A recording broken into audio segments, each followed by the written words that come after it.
All right, good morning, everyone. We'll get started in just a moment.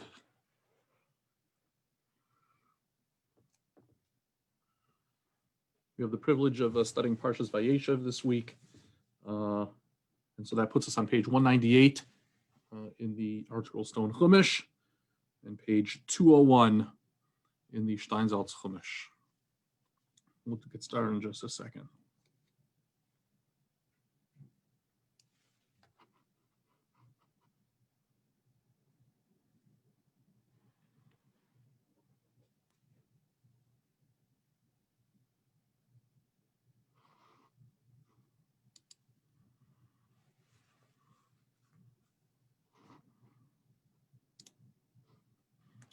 And just a reminder, of course, that if anybody has any questions, either chime in. Everyone's muted, but you still have the ability to unmute yourself, or you can put questions in the chat section as well. I'll be monitoring that throughout the class as well. Okay, Parshas Vayeishev. Looking through my notes, I realized that I've never really tackled head-on the story of Yehuda and Tamar. And so I'd like to do that this year. The first thing I want to mention, when we look at this story, I guess one of the immediate observations that comes to mind that strikes all the commentaries, starting with Chazal, starting with the Medrash, is that this story seems to be an interruption of another story. That our Parsha begins with the story of Yosef and the sale of Yosef. And in the middle of that story, the story is interrupted. And we are given the accounts of Yehuda and everything that happens between Yehuda and Tamar. It reminds me, for those who are familiar, when I was a kid, there were reruns of the show, the Batman show with Adam West. And there was this narrator voice, which would help with the transitions between scenes. And I remember in that TV show, the guy would say, meanwhile, right, that, one thing was going on with Batman and something else was going on with Commissioner Gordon or Robin or whoever, or the villain. And with that distinctive voice, he would go, meanwhile. And so that's kind of the sound that rings in my ear when we get to the story of Yehuda and Tamar. Because the Torah almost explicitly, basically says meanwhile, Vayhi ba'esahi. But we'll get there in a second. So in order to set the stage for the Yehuda and Tamar story, we have to see how it's an interruption exactly. Because our Parsha begins, as I mentioned, 201 in the Steinsaltz, on page 198 in the Art Scroll, Vayeishev Yaakov be'eretz migurei aviv be'eretz Canaan. Yaakov settled in the land of his father's residence, in the land of Canaan. And then it says, Eile toldos Yaakov. These are the generations of Yaakov. But toldos is a word that's hard to translate directly into English, even though it's a familiar word, because the word toldos doesn't just mean generations. It could also mean the story or the legacy. Rabbi Steinsaltz translates the word as the legacy.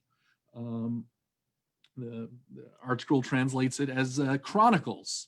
If we see back in Bereshis, Elu toldos hashamayim v'haaretz b'hi baram, right? These are the toldos of the heavens and earth when Hashem created them. Clearly it's referring not just to generations, but to a story. And so that pasuk continues, Eile toldos Yaakov, Yosef ben Shvas Reishana. And obviously that captures the attention of the commentaries. Why it says toldos Yaakov, these are the generations, this is the legacy of Yaakov, and launches straight into Yosef.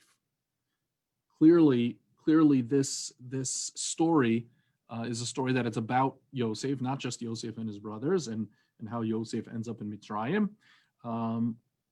But that's the story that the Torah begins in the beginning of the Parsha, and we know how it goes with the dreams and the enmity of the brothers, and it gets to the point where the brothers have to decide what they want to do with Yosef. Reuven steps in, and then Yehuda steps in, and Yehuda suggests that they throw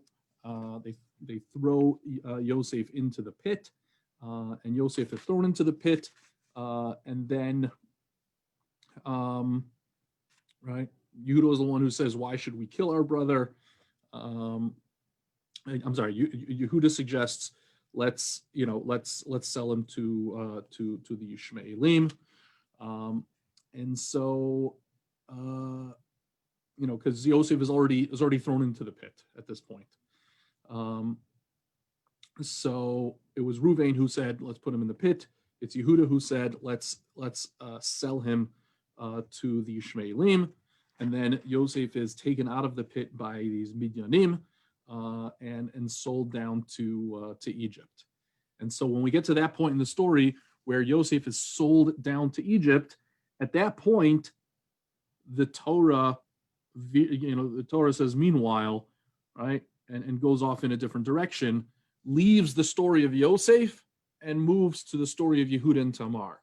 So join me, please, on page 207 in the Steinsaltz, and page 206. 208 in the article. Vayehi ba'esahi. Right. So Vayehi ba'esahi. It was at that time. Vayera Yehuda me'esachav vayet ad ish adulami ushmo chira. Yehuda descended from his brothers, and he turned to an Adulamite man, and his name was Chira. Vayarsham Yehuda bas ish Kinaani ushmo Shua vayikacheha vayavo eleha. So while Yehuda is there, he sees the daughter of a Canaanite man whose name was Shua, and he marries her. Now, as the Torah presents this interruption in the story of Yosef, so the commentaries notice that it's clearly an interruption. Vayehi ba'esahi is clearly telling us that, okay, there's this storyline, and now we're shifting to a different storyline. But the question is, the general question is, what's the purpose of this interruption? Right? Why is the Torah shifting its focus now to this story? Why not finish the Yosef story first and then go to the Yehuda story? Yosef is, when we leave Yosef, he's in the possession of Potiphar Sris Paro, and we know what happens in the home of Potiphar Sris Paro, and we know how Yosef ends up being thrown in jail. Right, all of that takes place, at the end of this parsha. So why is it that that the Yosef story is interrupted when really it could have been finished? It could be finished. Certainly in this parsha, it could have been finished, and then we could have gone over to Yehuda. So some see it. Some commentaries are not so bothered by this. Some commentaries think that this is how you tell a story, right? If we're trying to tell the story of the Toldos Yaakov, right, as the parsha began, Eila Toldos Yaakov. So first it turns to Yosef, and then it turns to Yehuda, and these are important stories in the Toldos of Yaakov. There's the story of Yosef, and there's the story of Yehuda. And knowing that Yosef and Yehuda figure prominently in the leadership of the Jewish people, it certainly makes sense. Think of Parshas Vayigash, when Yehuda has to confront Yosef.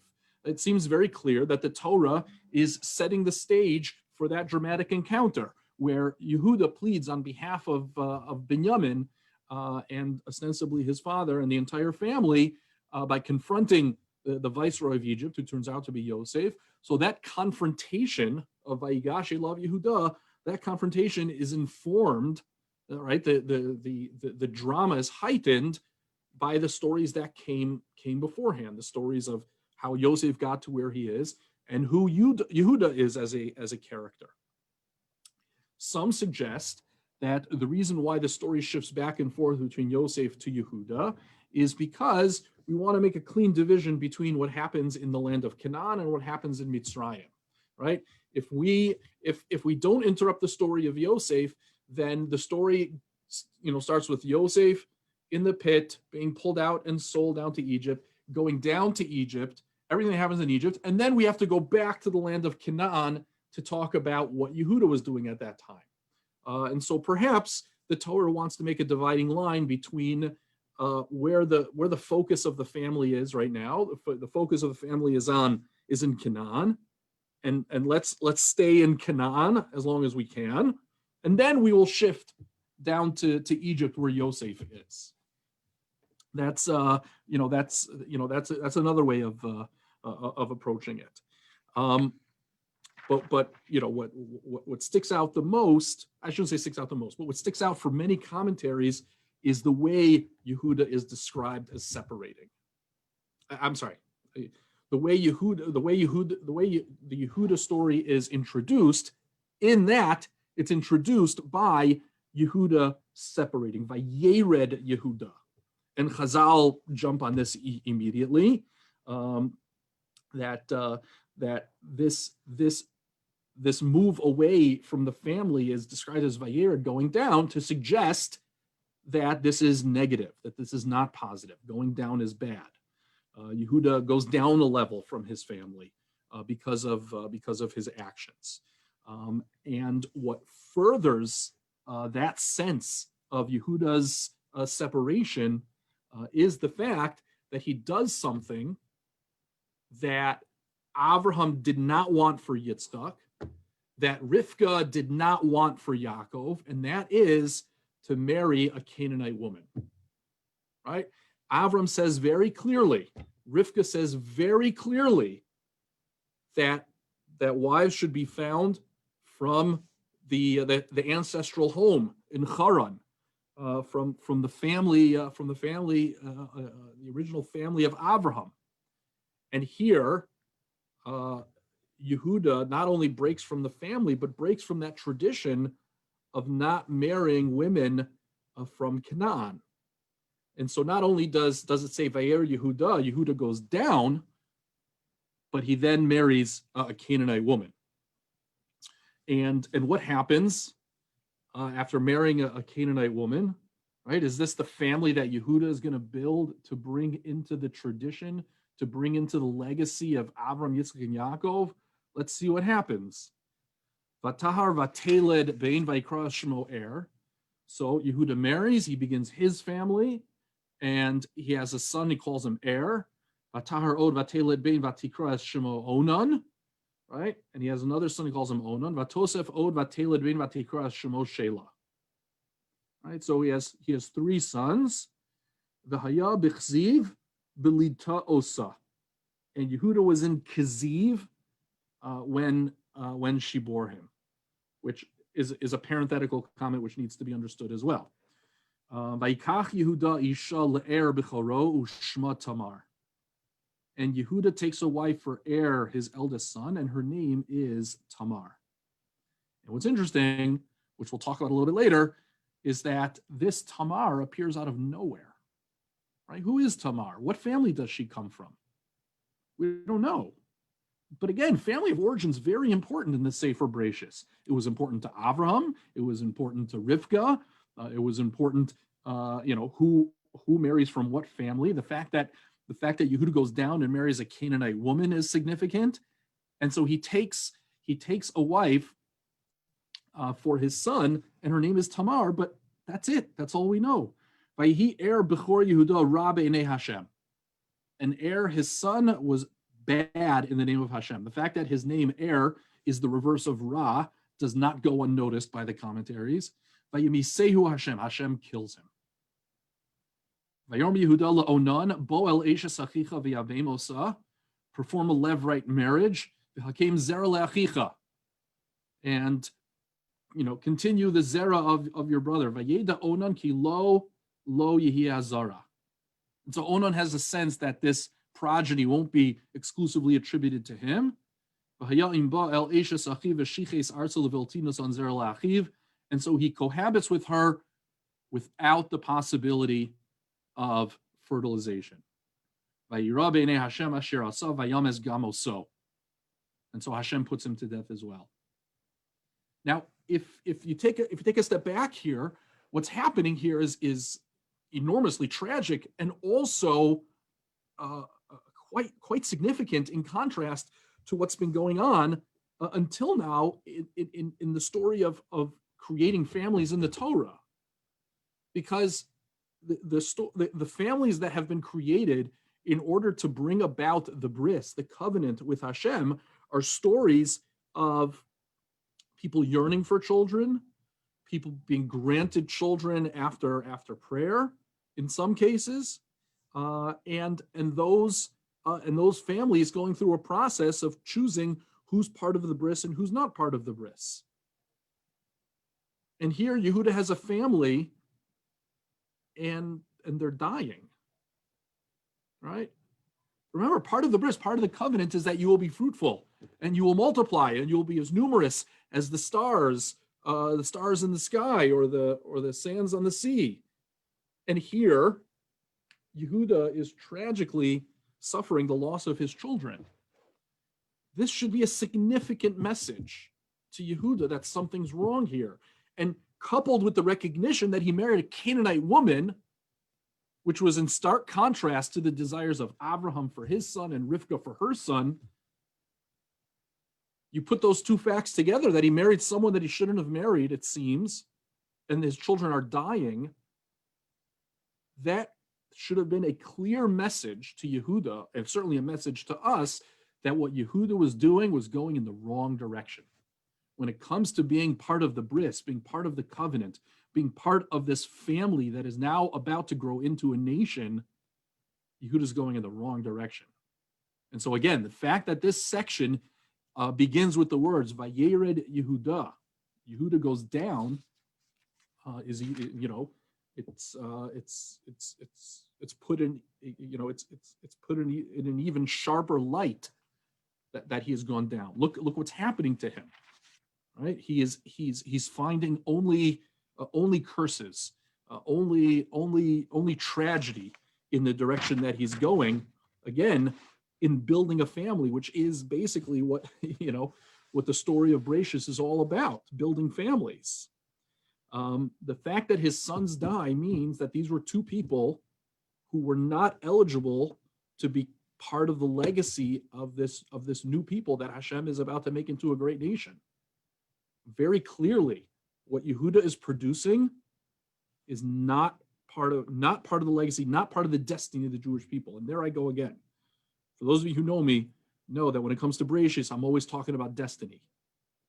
And clearly Yehuda is part of the destiny, but what he's doing, what he's producing, the people he's bringing into his family, not part of the destiny. And there's a lot of, not a lot. There are moments in Vayeishev where we find that someone is not part of the destiny. Yishmael is not part of the destiny. Esav is not part of the destiny. Yehuda marries a Canaanite woman. The products of that union, those children, not part of the destiny. And that seems to me to be a very, very clear message. The lesson in all of this is that you don't automatically get to be part of the bris. Even though Hashem makes this promise to the progeny of Avram, Yitzchak, and Yaakov, Sarah, Rivka, Rachel, and Leah, that Hashem will make them into a great nation, for any particular individual, they still have to stake their claim, earn their place in that bris, in that covenant. And the direction that Yehuda is going in now, he's not doing that. Let's look further, because let's see how Yehuda handles this situation.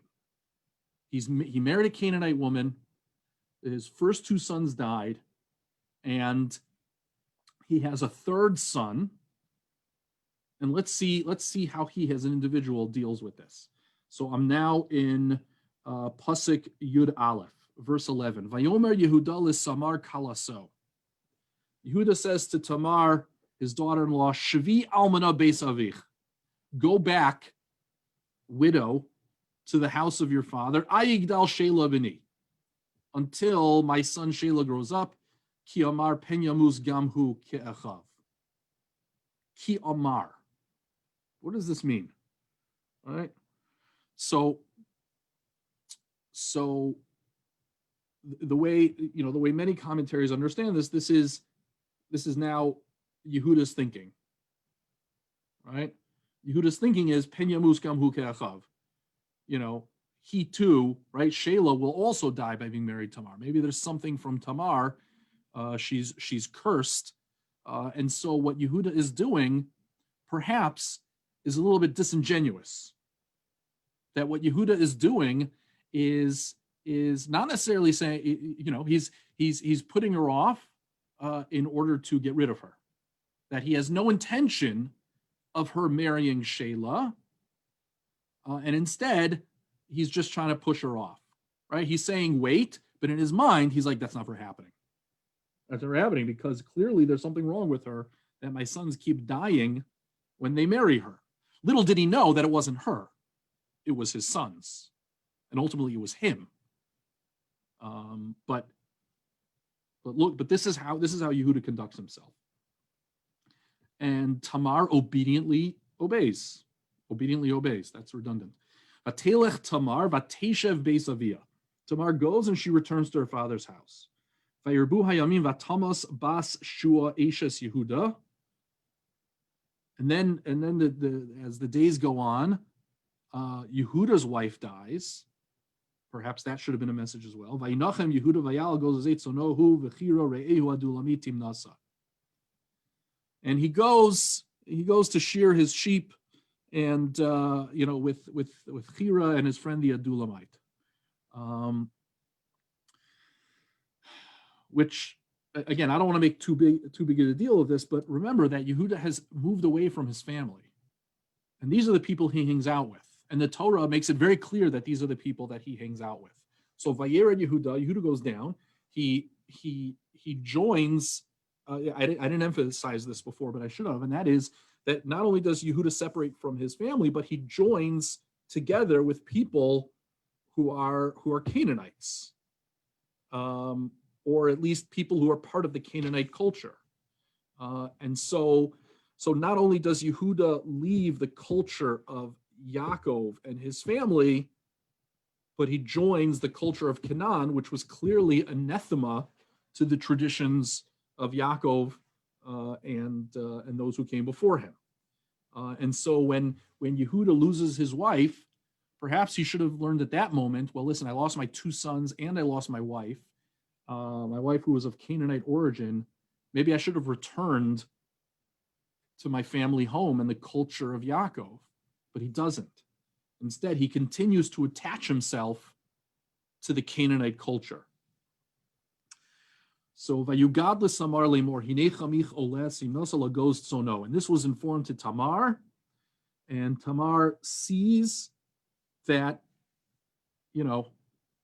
he's comforted from the loss of his wife, and he went to Timnah. Vatasar bigdei al menusa. Here Tamar very obediently, right? Tamar retained her clothing of widowhood. She maintained her commitment to Yehuda and his family by considering herself a widow. And yet she is moved, she is inspired to remove that clothing. Vatasar bigdei al menusa me'aleha vatechas b'tzeif atisala vatesha b'vesach einayim asher al derech dinasa ki ra'asa ki gedal sheila v'hi lo nina lo leisha. So what is she doing here? She covers herself with a veil. She wraps herself and she sits at the entrance of a place called Einayim, which is on the road to Timnah. For she saw that Sheila had grown up, but was not given. But Tamar was not given to him to be a wife, which is another way of saying that Yehuda did not make good on his word. Vayir eha Yehuda vayachsheveh lezona ki chisasa paneha. And Yehuda sees her and assumes that she is a zona. And I was reading an article by Rabbi Moshe Lichtenstein analyzing this story, and he makes a remarkably astute observation. And that is that Yehuda, seeing Tamar as a zona is merely a continuation of how she has been treated until now. She has been treated by Yehuda and his sons as an object. That whatever Yehuda produced together with the daughter of Shua was a product of the Canaanite culture, a culture that lacked a certain basic ethic that marked the culture of Yaakov and his family. And because of that, she was treated by them as an object, especially by Onan, who refused to give her the opportunity to become a mother. So, but in a sense, both and Onan treat her like an object, and so does Yehuda. And the fact that he assumes that she's a zona is a representation of the fact, is an extreme representation or demonstration, I should say, of how Yehuda truly sees her, as an object to be used, not a person. The fact that he tells her to go sit and wait when it seems that he had no desire to give her to Shelah, his son, is to treat her like an object, is to not see her humanity and her innate dignity. And so I can't explain why, why Tamar makes a decision to sit at the crossroads and to play that part. But it's clear that the Torah is presenting us this image of how Yehuda sees Tamar. Vayet eleha al haderech, and Yehuda turns to her. And again, this vayet, this turning towards her, to me further emphasizes the fact that Yehuda is in the wrong path. Vayered, right? He goes down from his brothers, he goes down from his family to join the Canaanite culture, and now Vayet, he goes even further away. He turns towards something even more morally deficient. Vayet eleha el haderech, vayomer hava na avo elayich, ki lo yadachi chalasohi.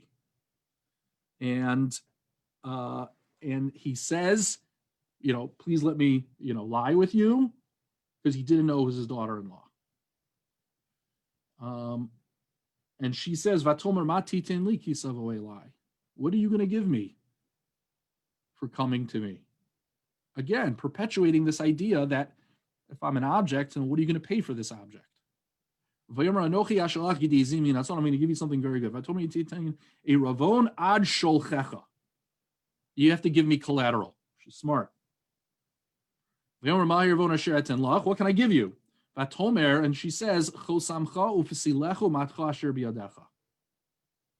your signet, your belt, and your staff that is in your hand. Which, the way Rabbi Moshe Lichtenstein, sees it, are very personally identifying items. Right? This is this is like a person's wallet, their license, what have you, their cell phone. Right? These are the things that people keep on themselves, especially a prominent person. And she gives them, and he gives them to her. She gives them, and she becomes pregnant.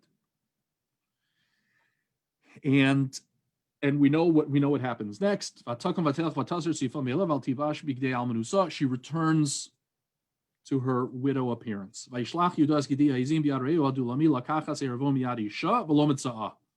sends the Gediazim to pick up the collateral. Can't find her. Right?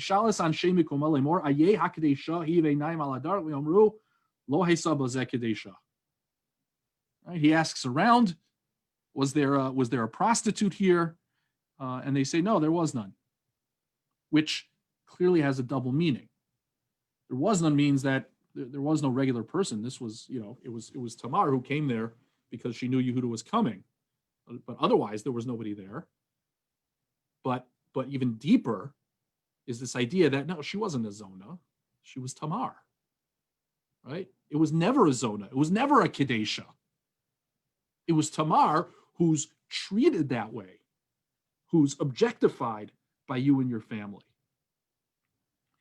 And then look what happens. she's pregnant. She shows signs of her pregnancy. Yehuda is informed, and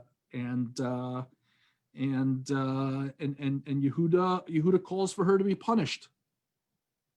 Here, the woman who he had no intention of giving his son to ends up with somebody else, and he wants her punished.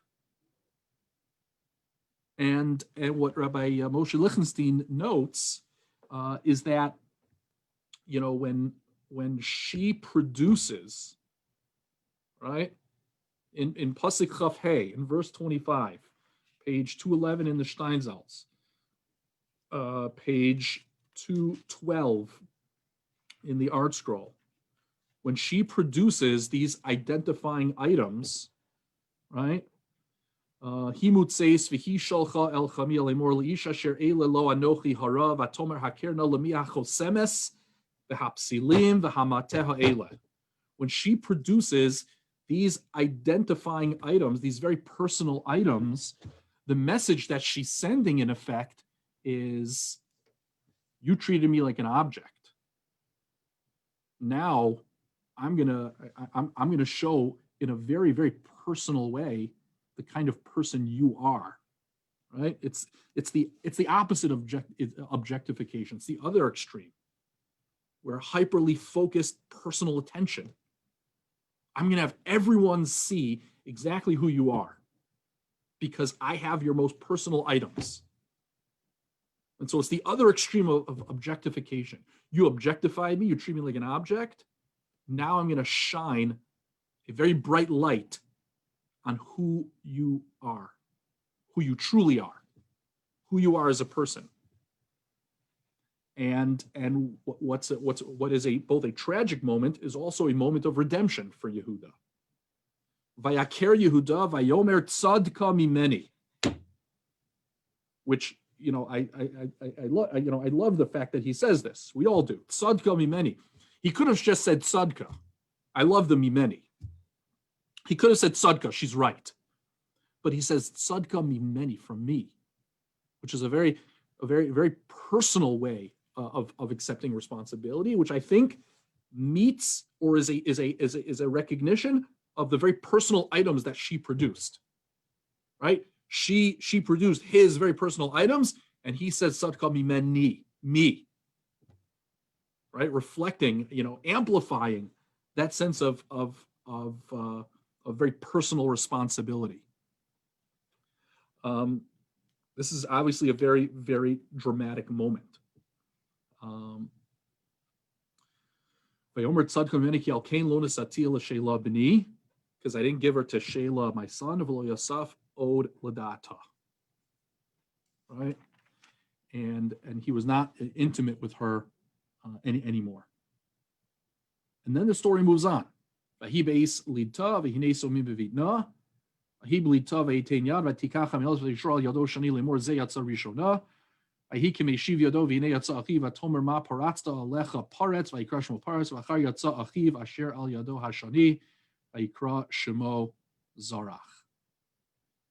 the birth of the children, the birth of these twins, seems to be a footnote to the story, but yet the Torah presents us with the story of their birth, and you can't help but think of Yaakov and Esav. This isn't a repeat of the Yaakov and Esav story, but in a sense, the fact that she had twins, the fact that their birth was unusual, I think is supposed to draw some kind of connection. That this birth is a birth of destiny. That in contrast to Er and Onan, the sons of the Canaanite woman, who were not part of the destiny of the Jewish people, who were products of an inappropriate relationship, here, the fact that the Torah would spell out this birth in somewhat dramatic fashion is teaching us that these children are going to be part of the destiny. That Yehuda has successfully done a 180, as it were. That Yehuda has learned whatever lesson he's supposed to learn. What that lesson is, we can talk about that a little bit more, the lesson of responsibility, and that will help us to understand to what degree this story is an interruption. But before we move there, let's just sit with this idea for a moment that Yehuda went down from his brothers, separated from them, attached himself to Canaanite culture, and that turned out to be a disaster upon disaster. And yet at the end of it all, Yehuda recognized Tzadka Mimeni, and because of Tzadka Mimeni, right, because of what Tamar does, because of what Yehuda recognizes, the products of their union do become part of the destiny of the Jewish people. And we know that not only do they become part of the destiny of the Jewish people, but their descendants are going to lead the destiny of the Jewish people. That kings will come from Yehuda and Tamar. And not only kings, but the Moshiach. The Moshiach will come from Yehuda and Tamar. And so you see that this is a story about how Yehuda is, Yehuda, almost fails to be part of the bris of the destiny, and yet through his connection to Tamar, he's able to come back and be part of that. And so when the story then continues and goes and shifts back to Yosef, we now have a very developed sense of Yehuda's character and who he is. Someone who, through his own missteps and then corrective measures, is able to secure his place in the destiny of the Jewish people, and then take a leading role. And obviously, it's almost obvious, but the fact that Tamar asks Yehuda for an Eiravon, right, for a security, for a collateral, and that Yehuda uses that same language with Yaakov when he asks to take Binyamin down to Mitzrayim, Anochi ervenu, I will guarantee him, miyadi tivakshenu, I will guarantee the safety of Binyamin, I will bring him back. It's such a clear linguistic connection between what Yehuda learns from Tamar, who asked for an Eiravon, and Yehuda, who uses that same language to stand up for Binyamin, to stand up for a child of Rachel after he had failed to do so in the past. It was Yehuda who said, let's sell him to the Yishmaelim. It was Yehuda who did not recognize the special destiny of Yosef, and therefore, and this is what Rabbi Moshe Lichtenstein writes in his article, and therefore objectified Yosef. Right? He treated Yosef like something to be bought and sold. And so after that happens, the fact that the Torah would go into a story in which Yehuda would treat another person like an object and have the tables turned on him and learned that she is not an object. So you can see even better how this story of interruption could very well be addressing the critical flaw in what Yehuda had just done with Yosef. That he treated Yosef as an object, as something to be sold. And then he does the same thing to Tamar, and it turns out, and the way the story turns out, he has to learn that very painful lesson of not treating people like objects, seeing the humanity in people, and thereby earning his place in the destiny of the Jewish people. One last thing I would turn our attention to, an issue that I never really thought about until this year, and I mentioned it before, and I wanted to return to it now, is who is Tamar? Who is this great heroine? Who is this woman? Where does she come from? She comes almost literally out of nowhere. And for someone in the Torah to come out of nowhere, it should indicate to us that this is clearly a very special person. If we know where the person comes, that's okay, fine. We know that the child of this, the child of that, the child of this person. But if a person is a child of no one, right, or no one that we're told, then you know that this person clearly has a very special role, right? role in and of themselves and who they are. So of course Chazal and the commentaries discuss who Tamar is. It's if she comes out of nowhere and they're living in Canaan, then maybe she's a Canaanite woman too. And that's what some commentaries believe. The Ramban rejects this. The Ramban can't imagine that the destiny of the Jewish people, the Mashiach, should ever come from a union with a Canaanite, after we know from Avram and Rivka that Canaanite women are not part of the bris. That Canaan is cursed earlier on in Sefer Bereshis. So the Ramban says it can't be. It must be the daughter of someone who came to live in Canaan, but really came from someplace else. The Gemara, the Chazal, say that she's a convert.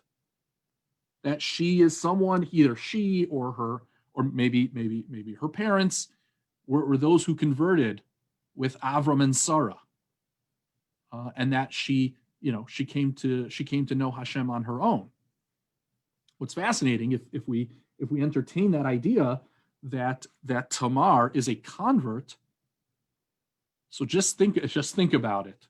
Just think about the details. Tamar is a convert who becomes a widow from Jewish people who were not our greatest heroes, and she demonstrates a commitment to this family. Who does that sound like? That sounds exactly like Rus HaMoaviyah, right? Tamar has some. If we see Tamar as a convert who really steps up, who really stakes her claim to be part of the bris, then she shares some very, very fundamental things in common with Rus HaMoaviyah, including the fact that they are part of the Davidic line. They come from Yehuda, right? Tamar has children with Yehuda. Rus marries someone from the tribe of Yehuda, and they are both seen as heroines who merit being part of the lineage that will produce the Mashiach, that will produce the ultimate redemption. So the fact that Tamar shares these elements with Rus is certainly not my chiddush. Many people have said this before me, but it's startling.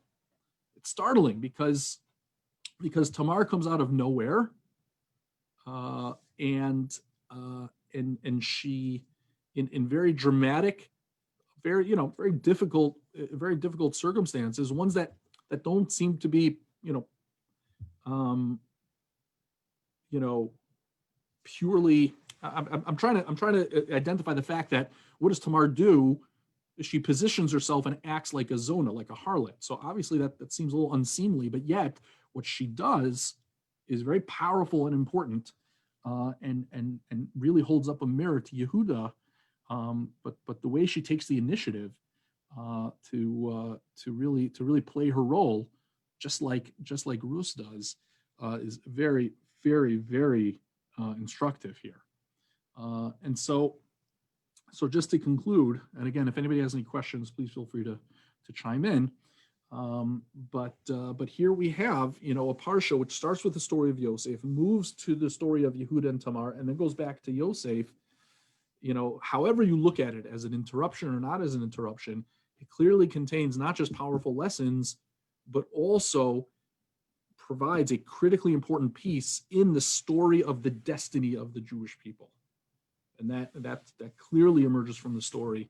And again, whether you consider an interruption or not, that stands out as that part of the story of the destiny of the Jewish people. All right, thank you all for joining today. Have a great day, everyone.